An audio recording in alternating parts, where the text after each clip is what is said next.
संविधान के अंदर ये बात है कि हमें डेमोक्रेसी का जो स्तर है और उसका जो दायरा है उसको बढ़ाने की बात होती है, उसको कम करने की बात नहीं होती संविधान के हिसाब से।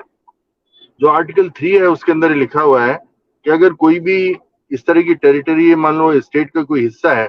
तो आप उसमें से कार्व आउट करके एक स्टेट बना सकते हैं, आप उसमें से यूनियन टेरिटरी बना सकते हैं। लेकिन ये नहीं कर सकते आप कि जो बचा हुआ भाग है उसको आप यूनियन टेरिटरी बना दें। ये जब बात सॉलिसिटर जनरल के सामने रखी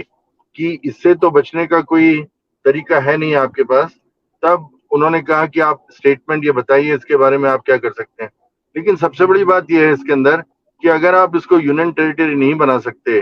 जम्मू कश्मीर को, तो फिर ये जो जितनी प्रक्रिया है अपने आप खत्म हो जाती है। ये चीफ जस्टिस ने ये कहा कि आप नेशनल सिक्योरिटी के हिसाब से कुछ समय के लिए इसको यूनियन टेरिटरी का दर्जा दे सकते हैं अगर कोई इस तरह की बात है। लेकिन मुझे लगता है ये तो एक तरीके से उनके बचाव का तरीका उन्होंने बताया कि आप किस तरीके से अपने अनकॉन्स्टिट्यूशनल एक्ट को बचा सकते हैं, क्योंकि संविधान के अंदर तो ये संभव है ही नहीं आर्टिकल 3 में कि आप एक यूनियन टेरिटरी को कार्व आउट करते हैं तो उसके बाद में जो बाकी है उसको यूनियन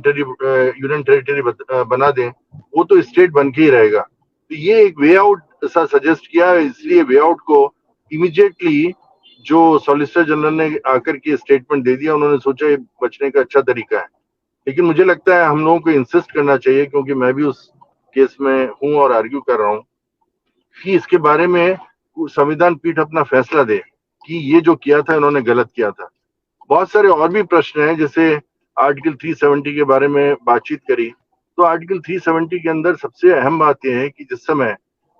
जो कश्मीर ने अपना संविधान 1957 के अंदर कॉन्स्टिट्यूएंट असेंबली ने बनाया, तो 57 के बाद में एक तरीके से जो भी इंडियन कॉन्स्टिट्यूशन के प्रोविजंस थे वो उन्होंने एक्सेप्ट किए कॉन्स्टिट्यूएंट असेंबली ने, और एक ढांचा तैयार हो गया जिसके अंदर ये था कि 370 भी इंटैक्ट रहेगा, आर्टिकल 1 भी इंटैक्ट रहेगा, जो कॉन्स्टिट्यूशन के प्रावधान कॉन्स्टिट्यूएंट असेंबली JNK ने माने वो भी रहेंगे।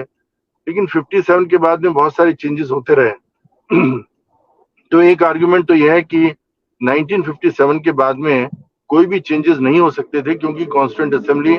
उस समय डिसॉल्व हो गई थी। और यही प्रश्न बहुत बड़ा आता है कि 373 के अंदर ये लिखा हुआ है कि आपको प्रायर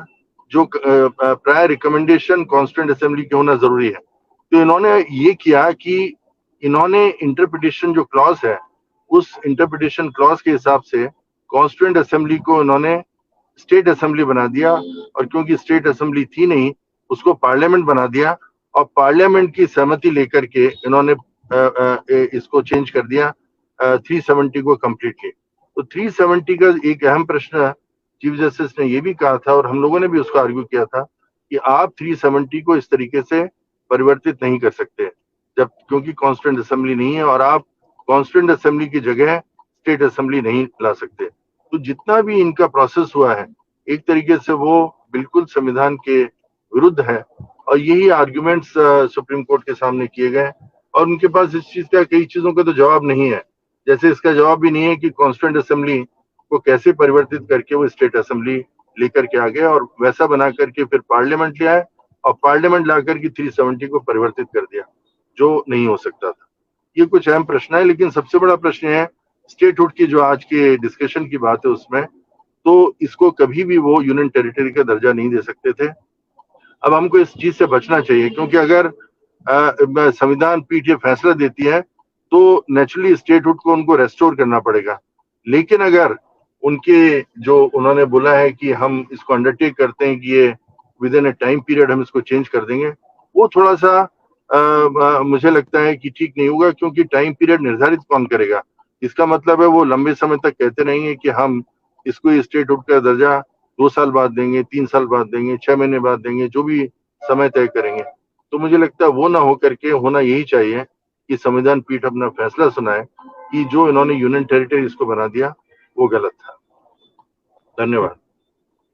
बहुत बहुत धन्यवाद संजय पाल साहब, आपने बहुत ही मौजूद और जो कानूनी पॉइंट है और सुप्रीम कोर्ट किस तरीके से इस पर हस्तक्षेप कर रहा है और कितनी गंभीरता से इस मुद्दे को ले रहा है, देश भी उतनी ही गंभीरता से ले रहा है। लेकिन यह जो सरकार है, यह तो बिल्कुल तानाशाही उतारू हुए संविधान पीठ की बातों को भी इग्नोर कर रही है और ये अपने तरीके से कानूनों का भी